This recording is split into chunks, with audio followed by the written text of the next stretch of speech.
Gənclər və İdman Nazirliyi və Goranboy rayon icra hakimiyyətinin birgə təşkilatçılığı ilə Novruz bayramı və Goranboy 2026 Gənclər Paytaxtı ümumi tədbirləri çərçivəsində Goranboy şəhər Hidayət Parkında Novruz şənliyi və Bahar Fest tədbiri keçirildi. Tədbirdə Goranboy rayon icra hakimiyyətinin başçısı Məhərrəm Quliyev, rayon hüquq-mühafizə orqanlarının və xidmət sahələrinin rəhbərləri və kollektivləri, şəhid ailələri, qazilər, rayon ictimaiyyətinin nümayəndələri və respublikamızın müxtəlif bölgələrindən çox sayda fəal gənclər iştirak etdilər. Tədbirdə Respublikamızın 33 şəhər və rayonlarından olan gənclər evi düşərgələrinə baxış keçirildi. Folklor nümunələri, müxtəlif idman növləri üzrə göstəricilər, rəsm və əl işlərindən ibarət sərgilər, milli mətbəximiz və qədim adət-ənənələrimizi özündə əks etdirən əyani səhnələr nümayiş etdirildi.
Şəhid ailələri və qazilər bayram tonlarını yapdı.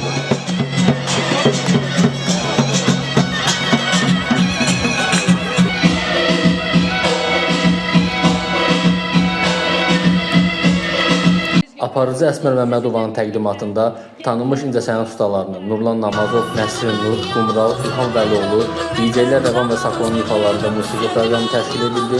Tədbir möhtəşəm atəşkəsanlıqla getdi.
Əziz həmvətənlər, əziz gənclər, əziz Goranboylular, bir daha ilaxır çərşənbə və qarşıdan gələn Novruz bayramı münasibəti ilə hər birinizi ürəkdən təbrik edirik. Sağ olun, gələn görüşlərə dək.